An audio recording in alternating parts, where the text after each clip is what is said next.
जय हिंद मित्रों। YouTube के जियो बुद्धा क्लासेज में आप लोगों का स्वागत है। मैं डॉक्टर सुशील पटेल। आज हम कुछ MCQ यानी ऑब्जेक्टिव क्वेश्चन पर चर्चा करने जा रहे हैं। यह ऑब्जेक्टिव क्वेश्चन जलवायु से संबंधित है। इसको अंत तक देखिए क्योंकि इससे विभिन्न एग्जामों में क्वेश्चन पूछा जाता है। तो स्लाइड पर प्रथम क्वेश्चन देख रहे हैं, पृथ्वी पर अधिकतम तापमान इनमें से किसके आसपास दर्ज किया गया है। यानी सबसे अधिक तापमान जो होता है कहाँ दर्ज की जाती है पृथ्वी के ऊपर। तो ए में है भूमध्य रेखा, बी में है कर्क रेखा, सी में है मकर रेखा और डी में है अंतः उष्णकटिबंधीय अभिसरण क्षेत्र। तो इसका सही आंसर बी होगा, यानी कर्क रेखा के ऊपर सबसे अधिक तापमान दर्ज किया गया है अभी तक।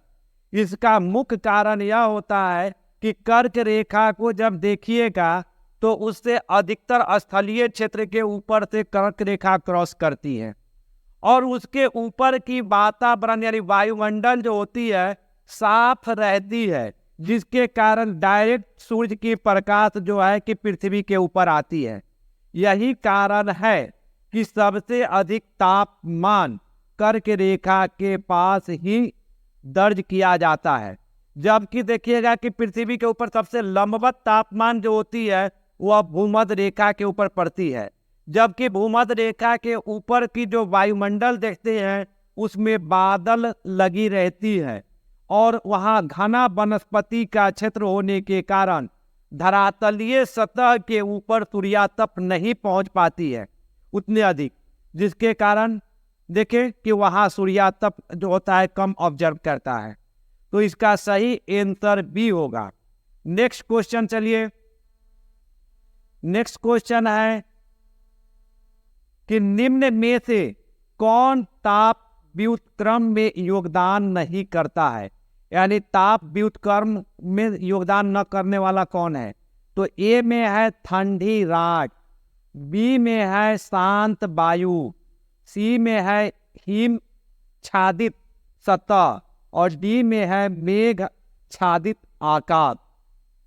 तो देखिए ताप व्युत्क्रम में जो होता है मेघ छादित आकाश जो होता है वह सहयोग नहीं करता, उसका योगदान नहीं होती है। तो इसका सही आंसर डी होगा। जैसे आप ताप व्युत्क्रम का मतलब समझिए, जब देखते हैं कि आप जानते हैं कि सरफेस के सतह से जैसे जैसे ऊपर हम जाते हैं तापमान में ह्रास होती है, लेकिन यही क्रिया अगर नहीं हो, अगर सतह के ऊपर का तापमान कम रहे और ऊपर बढ़ने पे उसकी तापमान अधिक हो जाती है तो उसी को कहते हैं तापमान व्युत्क्रम। तो ऐसी स्थिति जो बनती है जब मेघ छादित आकाश रहता है तो उस पेज में क्या होता है कि सूर्य के प्रकाश जो ऑब्जर्व हुआ और वह रात्रि के समय देखिएगा कि क्या होगा कि वह रिफ्लेक्ट नहीं कर पाती है और निचले वायुमंडल में ही अब रह जाती है, जिसके कारण वहाँ मेघ छादित आकाश जो देखिएगा जब रहेगा और रात्रि का समय होगी तो उस समय वहाँ देखिएगा गर्म महसूस होती है। तो इसका सही आंसर डी है। नेक्स्ट क्वेश्चन देखिए। नेक्स्ट क्वेश्चन है कि वायुमंडल में प्रति 1000 मीटर की ऊंचाई पर तापमान में 10 डिग्री सेल्सियस की कमी हेतु निम्नलिखित में किस शब्द का प्रयोग किया जाता है। यानी नॉर्मली हम जानते हैं कि जैसे जैसे हम ऊपर बढ़ते हैं तो तापमान घटती है, लेकिन यह घटने की दर जो होती है वह आपको 1000 मीटर ऊपर जाइएगा तो 6.5 डिग्री सेल्सियस की होती है, जबकि यहाँ 10 डिग्री सेल्सियस कहा जा रहा है। तो इसको समझना है कि यह किसको कहते हैं।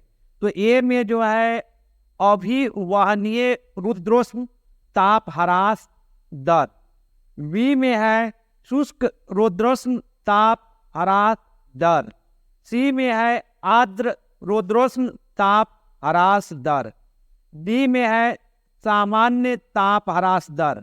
तो देखिए यह 1000 मीटर ऊपर जाने पे 10 डिग्री सेल्सियस जो तापमान घटती है वो होती है शुष्क रुद्रोष्ण ताप ह्रास दर में, यानी जिसको कहते हैं एडियाबैटिक लैप्स रेट, यानी इसका आंसर बी होगा। ठीक, सामान्य ताप ह्रास दर जो होती है वह 1000 मीटर पे 6.5 डिग्री सेल्सियस होती है। अगर इसी के जगह आपको फीट में पूछे तो अगर 1000 फीट ऊपर जाइएगा तो वहां तापमान जो ह्रास होती है 5.5 डिग्री फ़ारेनहाइट की होती है। तो आपने देखा यह जो है एडियाबैटिक लैप्स रेट में होती है, यानी शुष्क रुद्रोष्ण ताप ह्रास में। जब यही वायु जब इसका मतलब हुआ कि जो शुष्क क्षेत्र से जब ऊपर की तरफ जब बढ़िएगा वहां जो गर्म होकर वायु तो ऊपर जो होती है कि वह ह्रास जो होता है 1000 मीटर जाने पे 10 डिग्री सेल्सियस तापमान की ह्रास हो जाती है। उसी ह्रास को कहते हैं शुष्क रुद्रोष्ण ताप ह्रास दर, यानी एडियाबैटिक लैप्स रेट कहते हैं। तो इसका सही आंसर बी है। नेक्स्ट क्वेश्चन देखिए, नेक्स्ट क्वेश्चन है कि भारत का दैनिक मौसम मानचित्र नहीं दर्शाता है, यानी भारत का जो दैनिक मौसम मानचित्र जो बनाई जाती है तो उस पर क्या नहीं दर्शाया जाता है। तो ए में है वायु दाब का वितरण, बी में है पवनों की दिशा, सी में है वर्षा की मात्रा, डी में है तापमान। तो देखिए इसका सही आंसर डी होगा, यानी कि मौसम दैनिक मौसम मानचित्र होती है उसमें तापमान को प्रदर्शित नहीं की जाती है, वहाँ तापमान के जगह ताप परिसर का प्रयोग किया जाता है। यानी दैनिक मानचित्र पे जो देखते हैं ताप परिसर का प्रयोग की जाती है, तापमान का नहीं। तो इसका सही आंसर डी होगा। नेक्स्ट क्वेश्चन चलिए, नेक्स्ट क्वेश्चन है कि उच्चावच प्रतिलोमन इंगित होता है, यानी उच्चावच प्रतिलोमन। तो ए में है अपनत घाटी से, बी में है समनत संरचना से, सी में है ग्रावेन से, डी में है कवेस्टा से। तो देखिए ग्रावेन एक प्रकार की घाटी है और उसी घाटी में जब देखते हैं कि प्रतिलोमन जो शब्द इंगित वही से किया गया, उच्चावच प्रतिलोमन का जो है ग्रावेन से की गई है। इसका सही आंसर सी होगा। इसका मतलब यही हुआ कि घाटी वाली क्षेत्र में देखते हैं कि जब हवा ऊपर की तरफ उठती है तो ऊपर की हवा जो होती है गर्म होती है और घाटी की हवा जो होती है ठंडी होती है। इसी को कहते हैं उच्चावच प्रतिलोमन कहते हैं, जो ग्रामीण घाटी में पाई जाती है। इसका सही आंसर सी होगी। नेक्स्ट क्वेश्चन देखिए, नेक्स्ट क्वेश्चन है कि निम्नलिखित में से कौन वैश्विक ऊष्मन का प्रमाण नहीं है, यानी वैश्विक ऊष्मन का प्रमाण कौन नहीं है। ए में है नगरीकरण एवं निवनीकरण, बी में है पर्वतीय एवं महाद्वीपीय हिमनदों का पिघलना, सी में है वर्षा प्रारूप में परिवर्तन, डी में है वायु के तापमान में वृद्धि। तो देखिए इसका सही आंसर जो होगा ये होगा, यानी नगरीकरण और निर्वनीकरण। निर्वनीकरण जो होती है यह वैश्विक ऊष्मन का प्रमाण नहीं है। तो इसका सही आंसर ए होगा।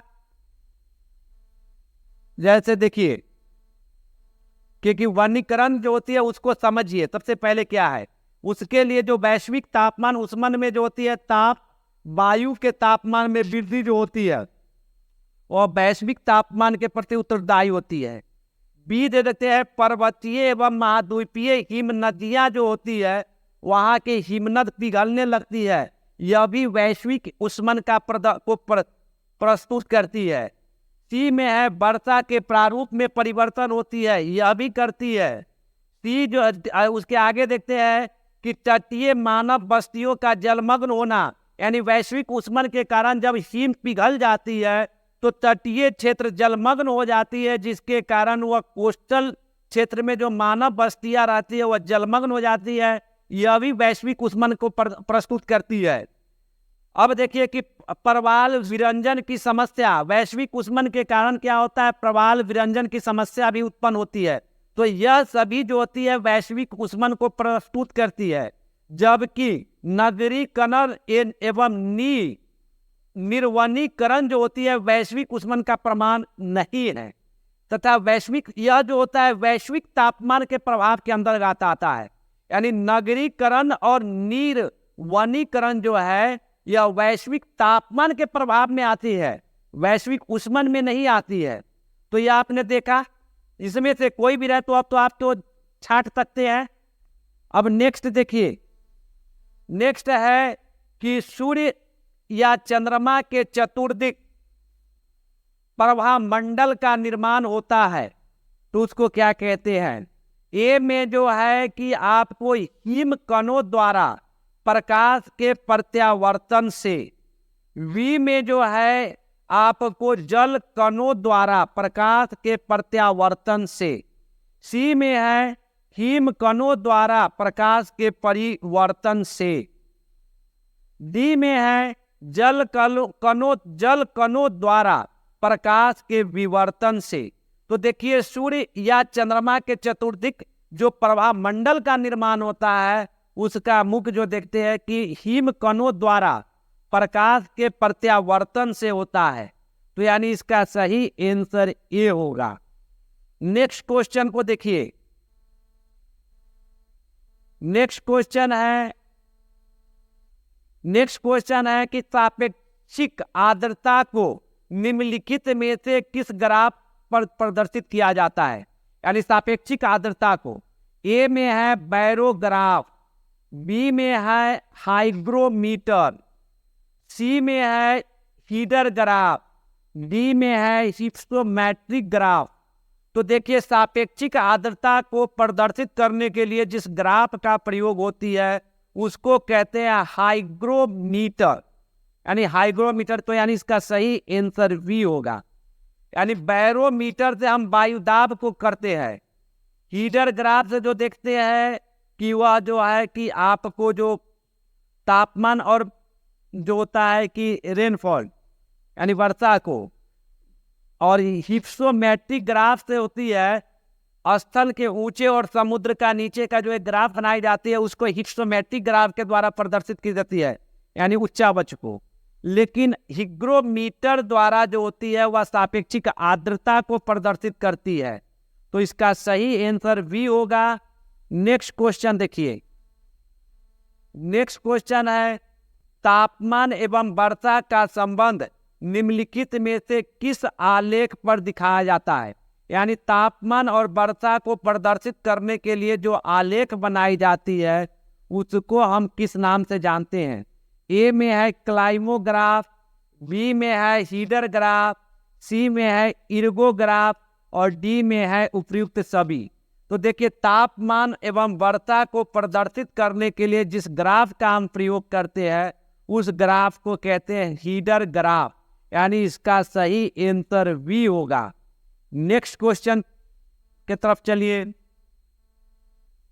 नेक्स्ट क्वेश्चन है कि परिवर्तन मंडल यानी क्षोभ मंडल में तापमान, यानी जैसे परिवर्तन मंडल में जो देखते हैं और क्षोभ मंडल में तापमान का क्या होती है। तो ए में है ऊंचाई के साथ घटता है, बी में है ऊंचाई के साथ बढ़ता है, सी में है अपरिवर्तित रहता है, डी में है पहले घटता है और पुनः बढ़ने लगता है। तो देखिए इसका सही आंसर होगा ऊंचाई के साथ तापमान में ह्रास यानी घटता है। तो इसका सही आंसर ए होगा। यानी जब धरातलीय सतह से जैसे जैसे हम ऊपर जाते हैं क्षोभ मंडल में वैसे वैसे तापमान में ह्रास होते जाती है।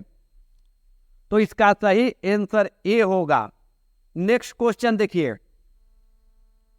नेक्स्ट क्वेश्चन है कि आइसोहेल द्वारा क्या प्रदर्शित किया जाता है। यानी आइसोहेल द्वारा क्या प्रदर्शित की जाती है। तो ए में है सामान्य वर्षा, बी में है सामान्य ऊंचाई, सी में है सामान्य हिमपात, डी में है सामान्य धूप को। तो देखिए आइसोहेल द्वारा सामान्य धूप वाली जो सतह होती है उसको जब एक रेखा से मिलाई जाती है तो उसको कहते हैं आइसोहेल।